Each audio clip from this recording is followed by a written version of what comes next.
Welcome to the Becoming Eva podcast, where we discuss real-life issues from a woman's perspective. Becoming Eva seeks to break the silence within the female community while fostering authenticity, transparency, and healing. We're your hosts, Latoya Moore and Maya Dawson. Let's get started. Happy Saturday! I love it. Peace, y'all. I love it. I love the. I gotta hype the people up. Energy brings energy or begets energy. Momentum meets momentum. So we gotta bring it. Facts. Hello, BE community. As y'all can see, we have a very special guest in the building. Aww. So we'll introduce her shortly. But first up, how you doing, Toya? How's it going? It's been a full week. I have been in the thick of planning for our school's Different is Awesome event. Okay. Collaborating with another school. So just a lot of planning, preparation, ordering supplies and different things, trying to make sure everyone is in place and signed up and hopefully will do what they said they're gonna do. So that's rough. But now different is awesome. Like are you talking about like just different to mean so many different things? Autism awareness. Okay, that's what I thought. Yeah. I was thinking social needs, but I didn't know if it was like a specific. Okay, dope. I love it. Celebrating all special needs, but yes, autism awareness. Beautiful. Good stuff. Yeah. Teacher, Tomesha, I don't know if you knew that, but yes. So I didn't, but that's what I from the context I gathered. That was possibly it. That's awesome. And that's awesome work too. Amazing. Well, y'all, I will read our bio for our amazing guests. So without further ado, you'll know who you're talking to.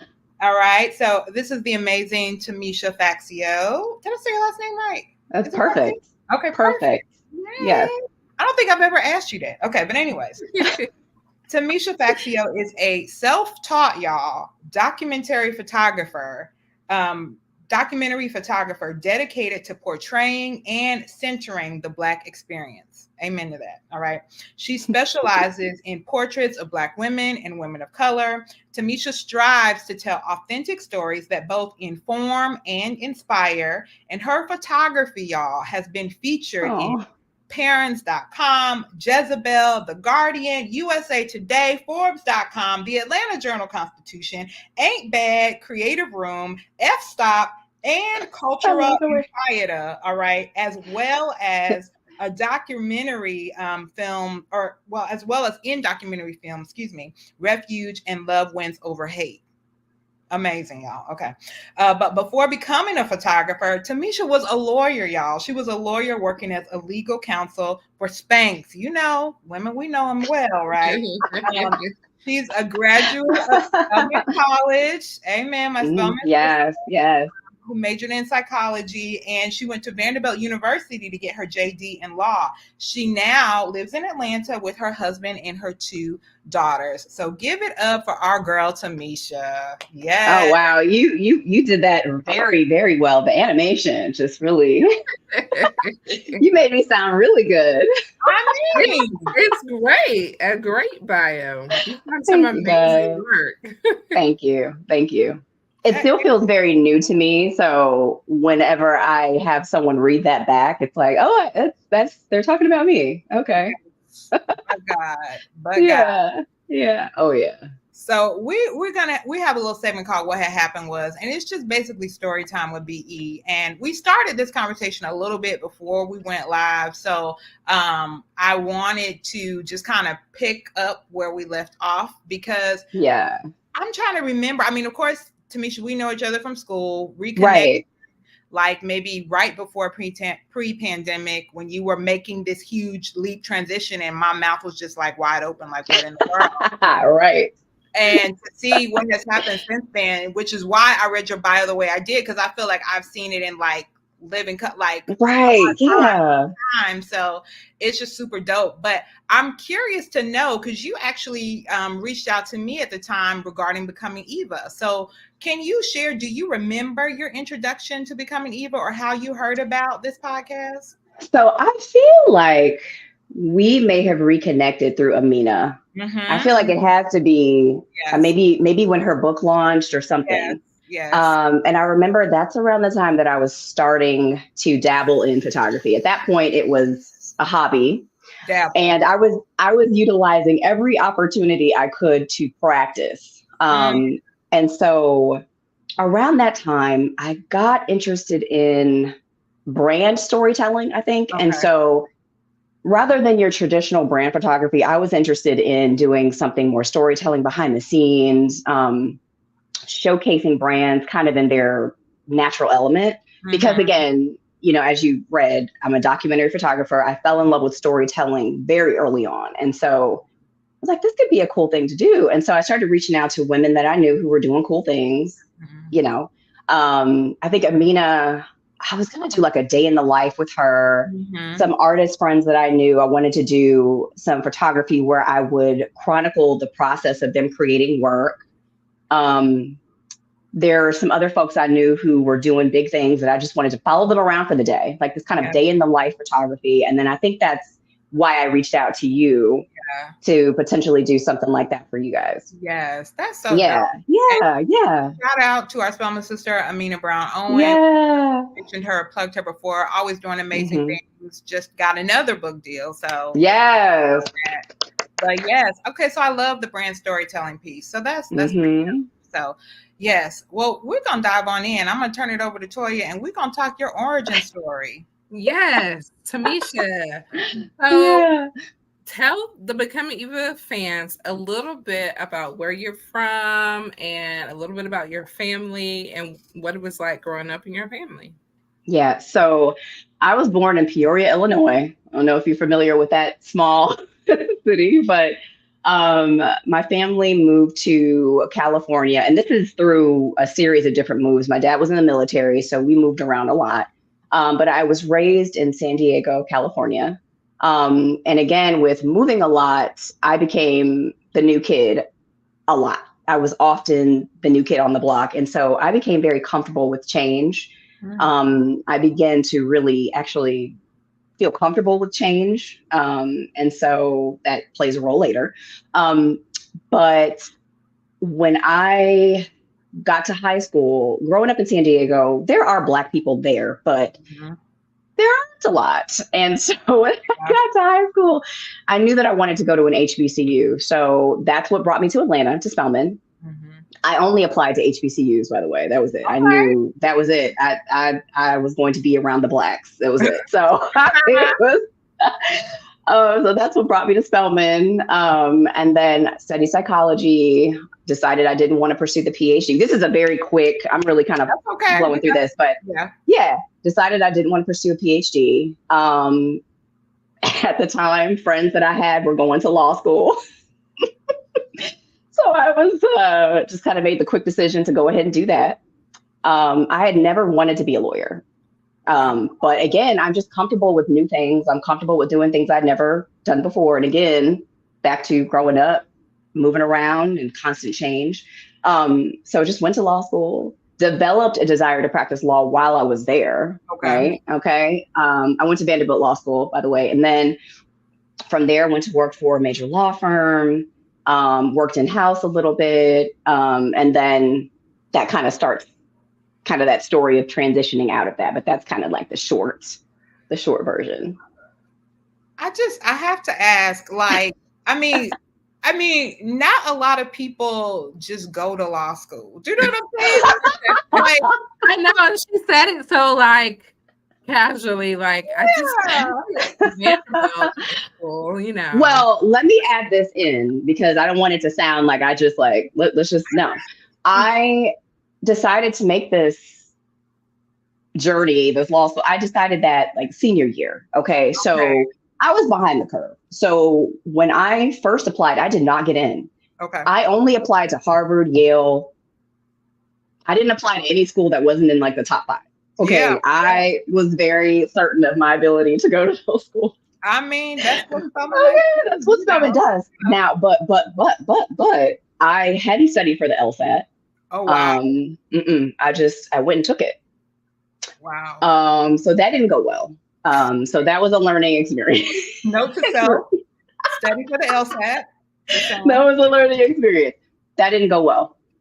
And so I got rejected by Harvard, Yale, or the other top, whatever they are, I applied to all of them. And so I decided to take a year off because at that point I was like, I'm going to law school. So I took a year off and I studied for the LSAT by myself because I did not have the money to pay for that. Studied by myself, raised my score, and then got into Vanderbilt. Awesome. So yeah, so it's not like she just, that would have been nice. But no, I had to take a step back, prepare. Yeah. And yeah. I get it, but I mean, still, that's like a commitment. Like, I feel like most people make that commitment when they're like, I want to be a lawyer, not. Right. I grew up watching Claire Huxtable and I want to be. No, that was never me. I never had a desire to go to law school until I decided to go. So, okay. So I'm just curious, like, did you, like, as a little girl, the infamous question, what do you want to be when you grow up? Like, did you have an answer for that? Or was it just kind of like, hey, I'm doing me, we'll see? You know what I mean? I cannot remember my answer to that question, but I know that it was not to become a lawyer. And I also know that over the course of my life, I often did not have a clue about what I wanted to do. Even when I got to Spelman, I was undeclared. My major was undeclared for quite some time. I like learning. I like school. So I think the idea of going to law school and learning to me was more interesting than becoming a lawyer. So even going to college, again, I didn't have a clear sense of what I wanted to do. And I think that's why I was so open to kind of just trying something that had nothing, that was not the reason I went to college, the reason I wanted to get an education. I was like, I'm gonna try this. Yeah. So walk us through. Yeah. How and when did you become interested in photography since you're a lawyer? So how did that transition into your interest of photography? Yeah. This is quite, so I'm gonna try to bite-sized piece this. Okay, so I had been practicing for 8 years, I would say, by the time I started to get this creative itch. It was around 2014, I think. At that time, I think that I was just starting to question my career. I had a lot of highs and lows. I started out with the big firm life. I got laid off from that in 2009 when the market crashed. And there were just a lot of ups and downs. And so I got to a point in my career, I was working for a smaller law firm at the time. I was doing really interesting work that I did enjoy, but there were some questionable things going on in this law firm that I'm not going to get into. But they caused me to start questioning, is this what I want for the rest of my life? Is this all there is? Yeah. I will say that previously I had that thought of, do I want to try something else after I got laid off from my first law firm? But I kind of dismissed that because I had worked very hard to get that law degree and I had spent a lot of money to also do that. So I kind of dismissed that at the time. But by this point, I really started to sit with, okay, is there something else for me? And so I was talking to my husband, and this is kind of how it's very sudden how this happened. Okay. I was talking to my husband. I was having kind of I don't know what I want to do anymore. This doesn't feel right anymore. Something just isn't clicking for me. And he had run into someone who worked at a creative agency. And he said, he was telling me that they had gone to this advertising school. And he was like, maybe you want to look into something like that because, that's a way that you could maybe do something creative, but then in the business world, maybe that could be something. And so I went to the website of this advertising school called the Creative Circus. I don't know if you've ever heard of it. And it sounds crazy, but yeah, I went to that website because I was in a place of exploration. And as soon as I went to the website and saw the opportunities that were available or just got exposure to what was out there creatively, because I had never been exposed to that. Immediately something woke up. I was in my office at that law firm looking at art direction, copywriting, things I had never really considered ever, because I just was not exposed to those as career paths. And I started crying. I had to shut my door. It was just like, oh my gosh, like there's this whole world out there that I did not know existed. And I will say maybe within the next few months, I had enrolled in that school. Wow. And started studying art direction, copywriting. And I didn't finish that program, and I'm glad I didn't, because that's not even the direction that God had me go in. I really think that experience was just to open my eyes to the creative that was in me that I did not know was there, and also to validate the creative in me that I didn't know was there. And, as a educated Black woman, a lot of times I feel like there's a sense of, I got to go to school for this. I gotta go and I gotta get a degree in this thing. And I didn't get a degree in photography. That's another story. But all that to say, that helped to validate the creative. And so I ended up leaving that law firm after weird things happened that I will not get into. And I went to work for Spanx. I left that creative school, but at Spanx, I thought, because it's such a creative and vibrant environment. Yeah. I thought that would be the perfect marriage of the left and right brain for me. It's like, okay, I can be a lawyer here. I'm still a lawyer. I'm not leaving this law degree behind and all the work and all the money, right?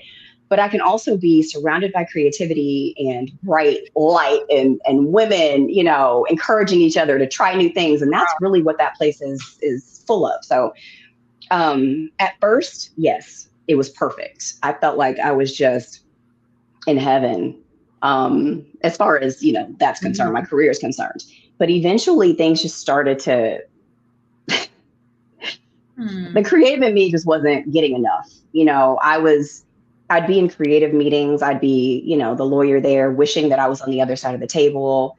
I wanted to be the one bringing the creative ideas into the room, not the one evaluating them and determining whether or not we could move forward. That became very clear to me, and it started to really pain me, honestly, to not sit in that creative seat. So at that point, and I told y'all this was long. That's all right. At that point, I started dabbling in all sorts of creative things, clothing design. Now, of course, I'm at Spanx, and so I'm around a ton of designers. Yeah. And so I was like, let me get a sewing machine and some fabric, and made a couple of things that I wore to work. And people were like, that's cool. Where'd you get that? I made it, started dabbling in multimedia art, filmmaking, video production. And when I say that, listen, I mean, I was taking my cell phone and making videos. This was that's all right. I'm light work. Right. And so I just started exploring just what are the things that I could try to do. And so again, I'm going to shorten this by kind of moving ahead. So the videography piece is what got me interested in the possibility of photography. So there came a moment where I thought to myself, I want to try photography. Okay. I was at a friend's birthday party. I was at her house for her daughter's birthday party. And I just happened to mention this to her. Okay. It was, and I was actually taking pictures of the birthday party on my cell phone at the time, right? So her and her husband disappear. I'm not thinking about it at the time, but they disappear. I'm like, there you go. They reappear with a camera bag. And I'm like, okay. And they're like, hey, do you like this camera? I'm like, yeah, sure. Yeah. I just mentioned wanting to try photography. You guys are bringing out a camera that might be a good fit for what I'm trying to do. Great. Yes. Great. Yes. No. Do you want this camera? Wow. And I was like, maybe I'll go to, Best Buy and see if they have this model. Like, what do you want to know? And they were like, no. Do you want this camera? Wow. I was like, y'all are not sitting up here trying to give me this Canon. But they were. So they gifted me my first camera. Oh, wow. And that is what started everything. Because at that point, I then had a professional level camera that I could just start taking pictures with, right? So there was no reason not to start. And I just started taking photos of my kids. And that is the start of it. That's it. That's the story. Wow. Yeah. Wow. Beautiful. That is beautiful. Okay, so we're gonna you've done a great segue for us. We're gonna dive into becoming, because it's one thing to, say, okay, things are being awakened in me, and start exploring, and Yes. even finding something that you want to pursue in the creative realm. Now it's a whole nother thing to be like, all right, I'm quitting my job as a lawyer, married with 2 children. Oh, I'm Father.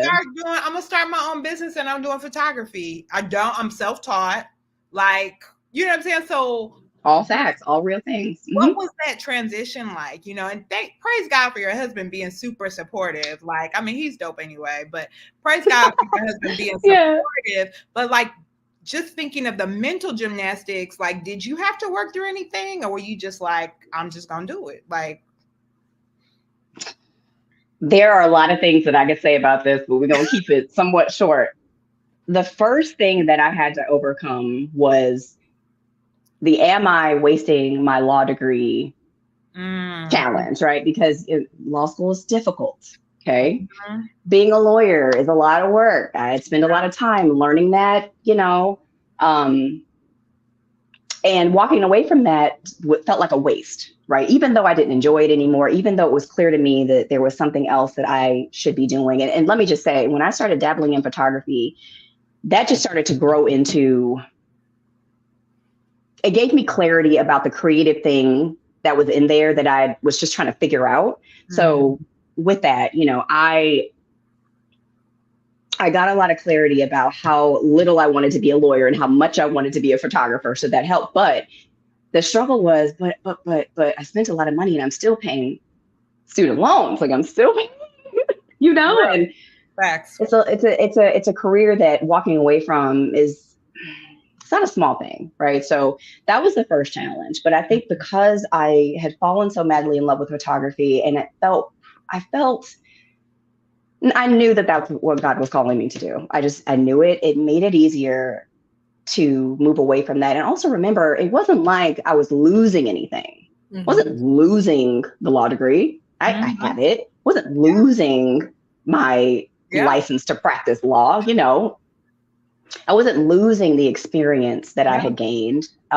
So that made it a little bit easier, but that was the first challenge.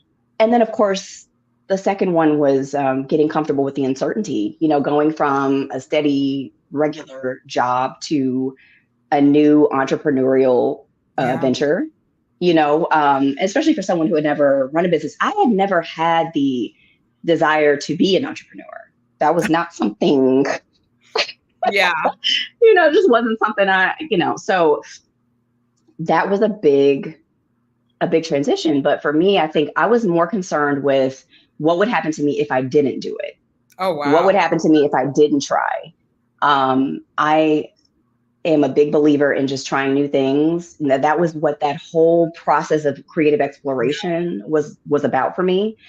And so I was like, if I don't do this, am I going to have regrets in 10 years? So those are the things that kind of led to making me feel brave enough to do it. I will also add, I hesitate to say this, but I got to a place too in my career, I'll just say in general, where I was feeling quite undervalued. I'm gonna leave it at that. Yeah. And so that made it easier. Okay.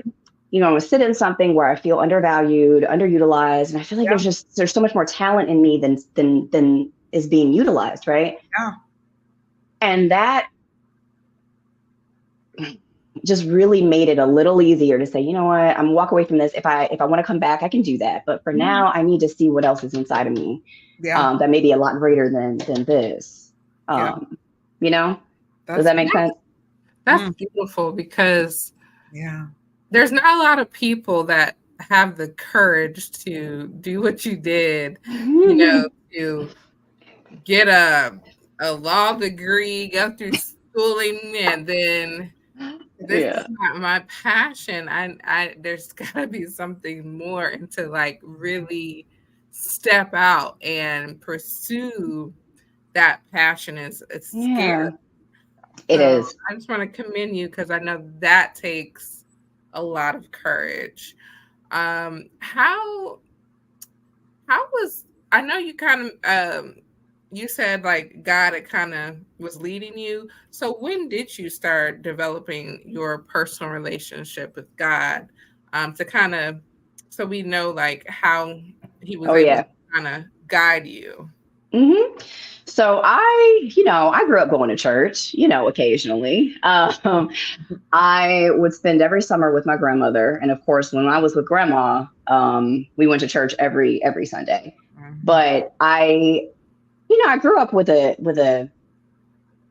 not in relationship, but just kind of following suit, just going and showing up to church and singing in the children's choir and doing those things. So I had a knowledge of God, a knowledge of church, a knowledge of who Jesus was. But it wasn't until I got to college that I really met Jesus. So I had started going to this church, and they had a really robust college ministry. And I had never seen people my age that excited about Jesus outside of, no, I'd never seen it. I can't compare it to nothing. So that was very inspiring for me. Like, oh, well, this is like fun. Like, this is like cool. It's not just, going to grandma's church. This is, grandma, no offense. That gave me foundation. Grandma's church gave me foundation. So I don't want to make it sound like that, but it wasn't my relationship. It was my grandma's relationship. Right. So, I, seeing that and actually being in an environment where I could really understand the truth that was being presented to me, that I could really see how God works in your life in an individual and intimate way, captured me. And so freshman year of college, I gave my life to Jesus, and I joined college ministry, and that was my college experience. Like, the gatherings, the prayer meetings, the conferences, all of that stuff. But what I will say was the most critical thing was our college ministry. For those of us who would stay behind in the summertime, there were these classes that they offered where we would really dive into spiritual foundation, right? Mm-hmm. That was everything.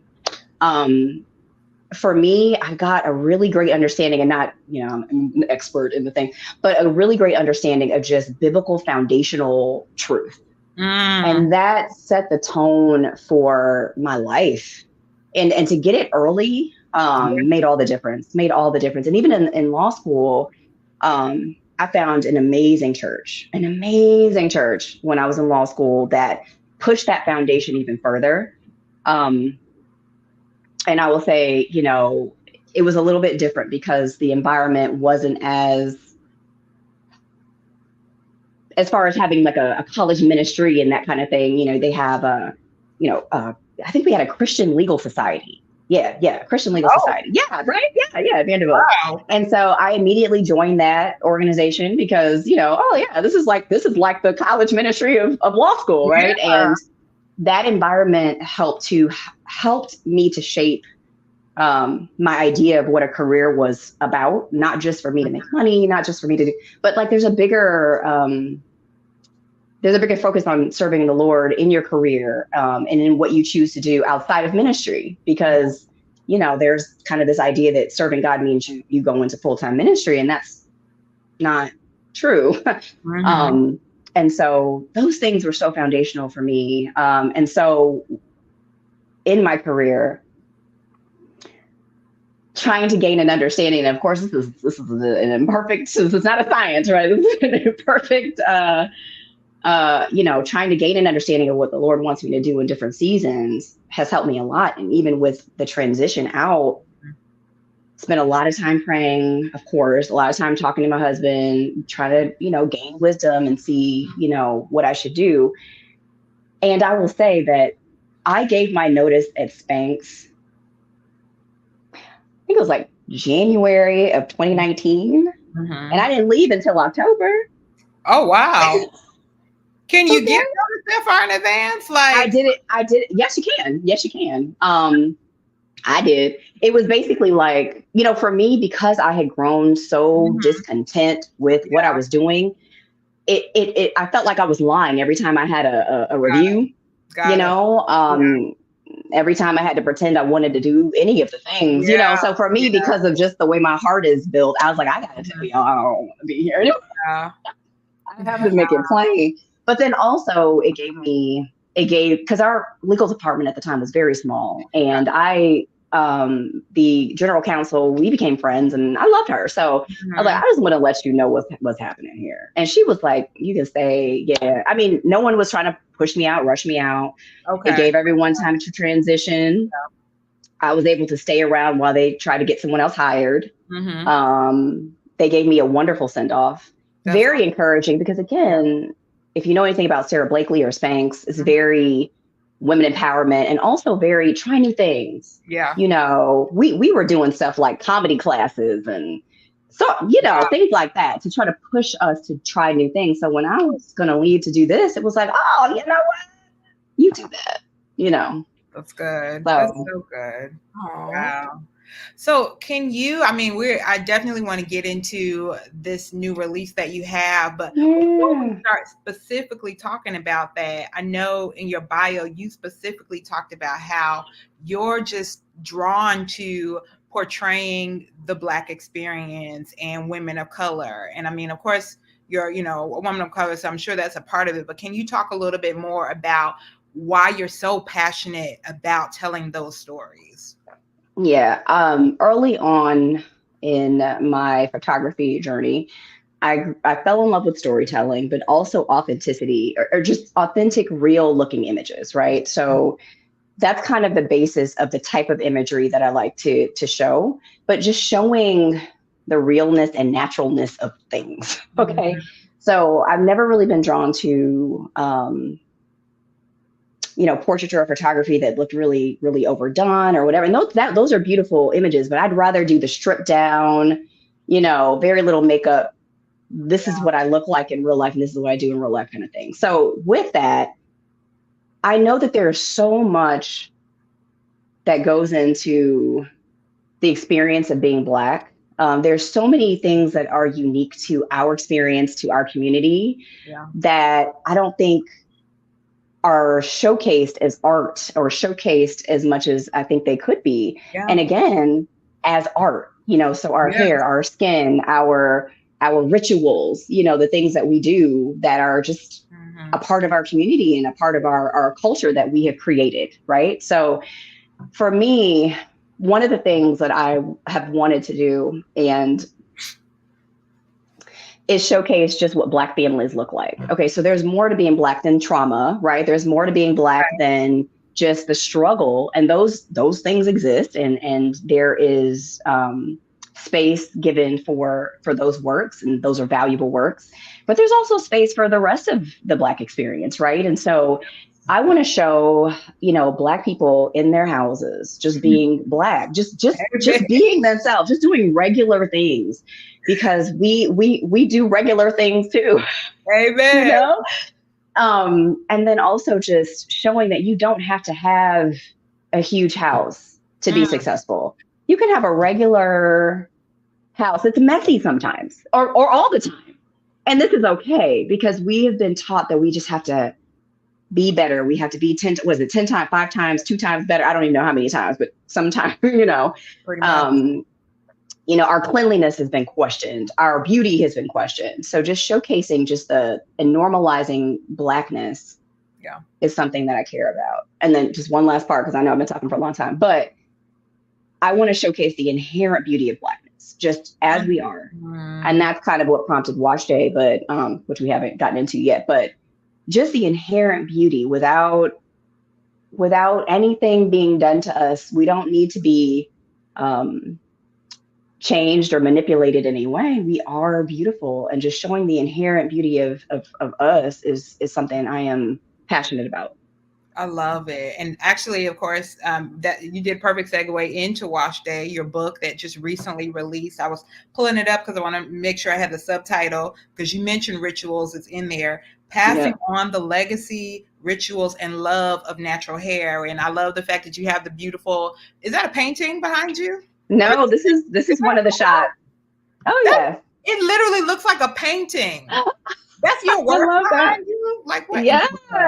Yeah. Amazing. So I love it. I love it. Tell us You're about making me blush. So Wash Day is both a book and a photo series, and like the tangible results of this creative journey that I've been on. You know, I feel really blessed to be able to hold in my hands like the results, you know, of walking away from my job. I honestly started another job after in 2022 and quit that one because I didn't have time to finish my book. So a lot of sacrifice, right? So it's the tangible result of that. But when I started this project, I knew that I wanted to, again, showcase the inherent beauty of natural hair. I knew that I wanted to do something that showed that our hair is beautiful when it's styled, it's beautiful in braids, it's beautiful in twist outs and all of that, but it's also beautiful just the way it is. And I did a lot of research and just a lot of just looking around at different imagery to figure out, like, how can I photograph our hair in a way that's storytelling, that's potentially documentary style, that is showing realness.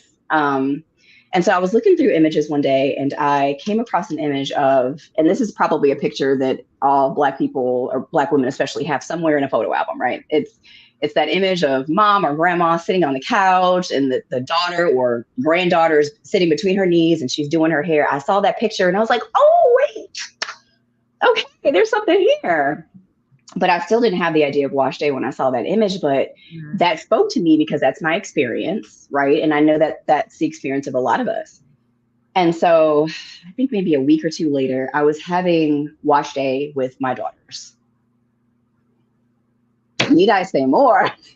You know, I was looking at their hair, looking at the products that we had, you know, lined up, looking at all the things that we had brought together to make this day happen. And it just clicked. It was very clear to me that this was the story. I immediately went and grabbed my camera and started taking pictures of them. I mean, it was kind of difficult to take pictures while doing their hair, but I did what I could. It was like one hand with a camera in it trying to do. But it just clicked. It was an aha moment. And it was clear, like, this is how you can showcase everything that you want to do. The inherent beauty of natural hair textures, the generational story of mothers and their children, and how we're able to pass on the things that we've learned about our hair, whether it be, you know, how to care for our hair. Because I don't know about y'all and your natural hair story if you have one, but, you know, I grew up with a relaxer. I did not see my natural hair until I was almost 30. And so I had to learn how to care for my hair over the course of years, right? And I also had to learn how to love the hair that I had been told was ugly, you know? So I knew that I wasn't the only one that was having that experience, and also being able to pass on that knowledge and that love of hair to my kids. And so for me, that was kind of the beginning of the series, understanding that I wanted to show documentary photography, the inherent beauty of Black hair, and then also this generational story of Black women passing on a legacy to their children. I grew up as well with the relaxed hair. Mm-hmm. Yeah. And I started transitioning in college. Okay. Yeah, with the big chop and all of that stuff. I tried to do it gradually, but then eventually my hairstylist just kind of just cut it off without me, like, without permission. But that's another story. But I have 3 girls. Wash Day takes, I would say, about 6 hours. Oh, that's good. With 3 children? I have 3 girls. I have a boy too. Yeah. They have 3 different hair textures. So keeping up with like the different products. Yes. Different hairstyles that work with their hair. And it's just been a journey, like learning how to do like 4C type of hair, because I'm not I didn't grow up with that. So I have to Yeah. my friends to kind of like help me. Well, they've helped me out throughout the years as far as like how to style it, what products, what I should do. Like I have to Yeah. care when it's conditioning and like stuff like that. So it's been a journey, and my kids, when it's wash day, I was like, and then they're like arguing, like, no, I went first last time. It's her turn first. And That is real. That yeah, is real. it's But real. see, yeah. But So, that is what I really wanted to show. I mean, short of this being video, right, where you can't really show those conversations in real time. I tried to do that through storytelling. But the reality and realness of wash day just and you can talk to 100 different Black women and you would have so much commonality, but also so much diversity. And it's just really beautiful. yes. And they all have natural hair. I'm not Hmm.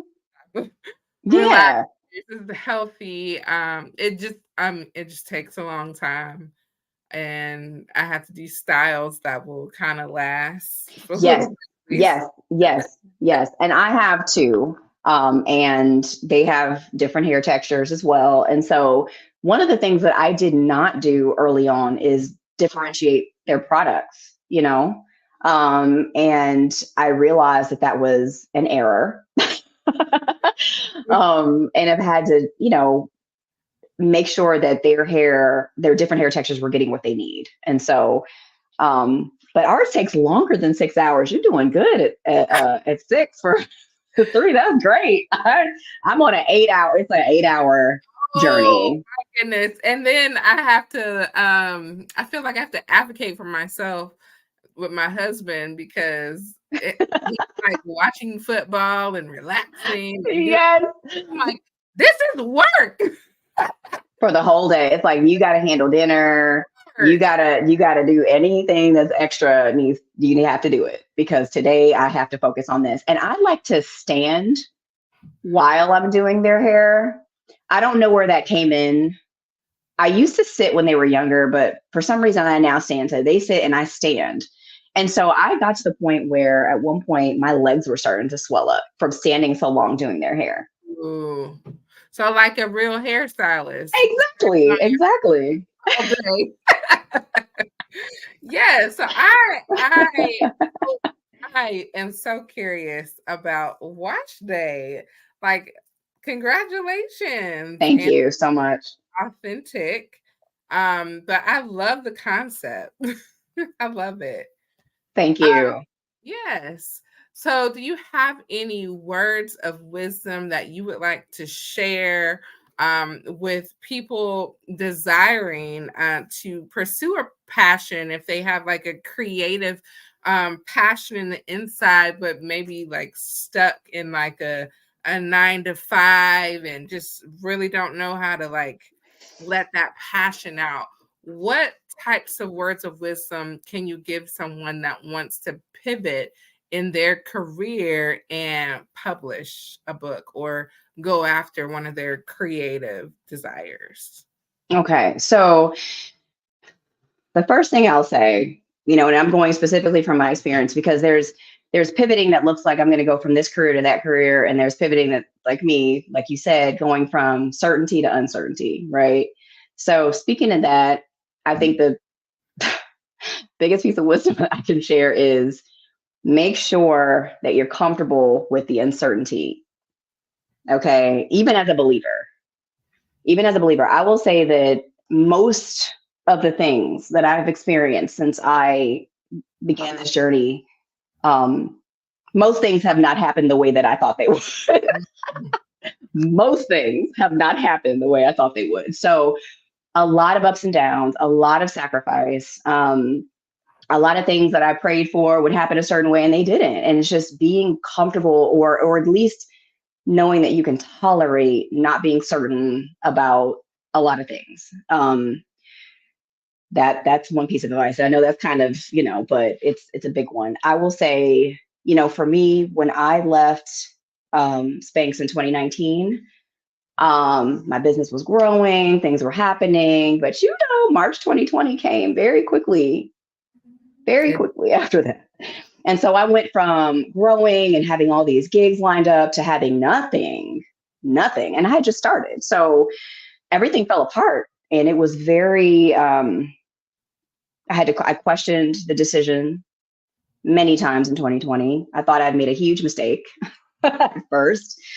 But it turned out that it was absolutely the right thing to have done, because that downtime, I don't even know, the lockdown, the isolation, I will say, of COVID actually opened the door in a way for me to focus on art instead of building business. So that would be another thing I would offer, is a lot of times things don't go the way that we thought they would. But as a believer and someone who trusts in the Lord and his journey and his plan, like, they're all things are going to still work together. And so that did work together. I was able to start Wash Day when I started it, mainly because I didn't have a business. Yeah. I didn't have, I was able to focus in on that and really give it 100% of my attention. And then now it's a book, so, but did you want to say something before I was just saying, COVID was, I think for me, was a blessing in disguise. Like the lockdown, I kind of enjoyed. Hey, listen.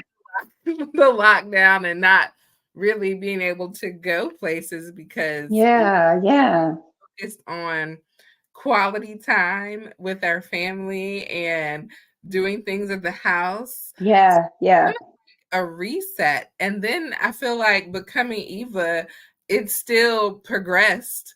That's good. Yeah. Started. So I see it as, it was kind of like a blessing in disguise, just a time to kind of pause from like the business. Oh yes. Routine and life, and just be still. Definitely that. Mm-hmm. So that's beautiful that Wash Day came out of it, and your photography. And I'm a little sad that we didn't get our brand story that we had lined up with you at the time. We can still do it. That I don't know if we can afford you now. You're big timing now. Oh. You're big timing. You got me blushing over here. You got me blushing. But yeah, I will say that, I hesitate to speak to it that way, because I think I spent the first half depressed, but once I realized, like you said, the blessing in, because sometimes things that look really bad are actually good things, when you look back. When I was able to make that mental shift, everything changed. I started creating art. There's some stuff over here you might see, multimedia artwork. I started doing that along with the Wash Day thing. It just really opened up, again, more creative things were in there that I didn't know. But then as far as publishing a book specifically, because I know that was also part of the question, again, I can only speak to my experience, because I am by no means an expert in this. The biggest piece of advice I can give is to try to find a literary agent, I believe. So and I believe that this was all just divine, like pulling, I was introduced to someone who's now a friend of mine, who is an author. She writes books, and we would talk because I was consulting with her about a character that she was writing that was an attorney. Okay, so we would talk about that, and I happened to mention to her this Wash Day idea that was like way in the back of my mind, because at this point it was COVID and I wasn't, she was like, girl, you need to start that project now. Okay, you need to get on that now. I was like, oh, okay. But in my relationship with her and knowing the work that she was doing to try to get her book published, I learned about a literary agent. I didn't know what that was before talking to her. And I will say that my literary agent made the biggest difference in my journey from start to finish. And so that is, and I've had other people reach out to me like, how did you get this? I was like, literary agent, start with that. That is the first step, I believe. And I know that's that can be a difficult process, but that would be the one thing that I would advise anybody to do as a first step.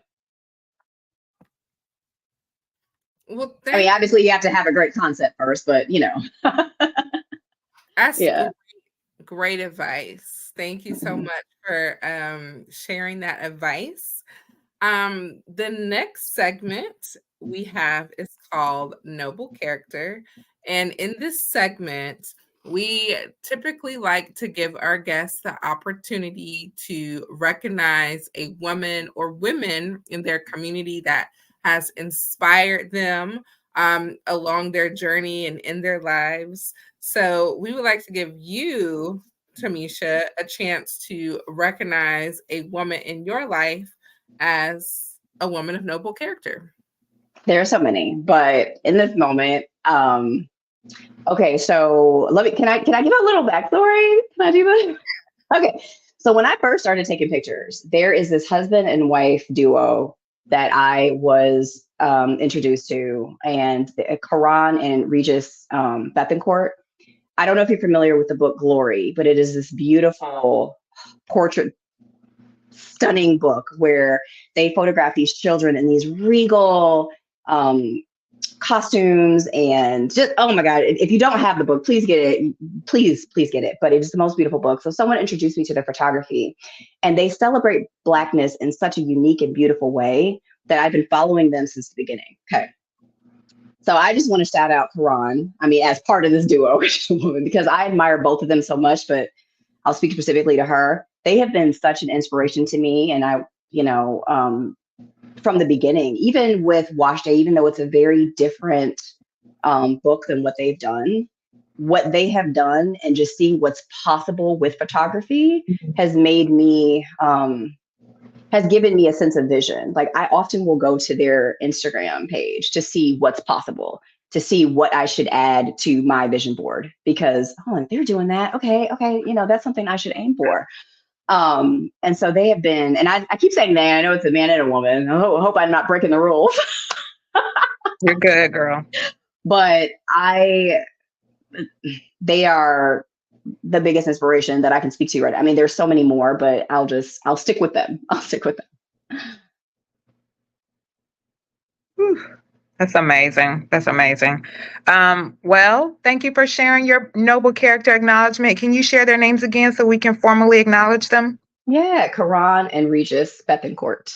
Okay, Karan and Regis Bethencourt, you are people of noble character. I am here for a husband and wife team doing their thing, so that's dope. I'm gonna have to check them out. Oh my gosh, please. They are amazing. And they're in Atlanta. Oh, dope. Local. Okay, cool. Yeah. Very cool. Wow. Well, did you already tell people how to get your book? Did I miss that? I haven't done that, but everywhere books are sold. Yeah. Amazon is a great place. Barnes and Noble. There are some local Black-owned like independent stores you can get it from, but I think most people are probably going to Amazon or Barnes and Noble at this point. But perfect. Any other ways people can support you during the season, because book launching is a heavy lift? Ooh. Of course, getting the book, but if you have the book, writing a review on Amazon, sharing with friends, family. I've had people, tell stories of having gotten the book for someone and giving it to them, and there were tears shed. And the response I've been getting to this book has been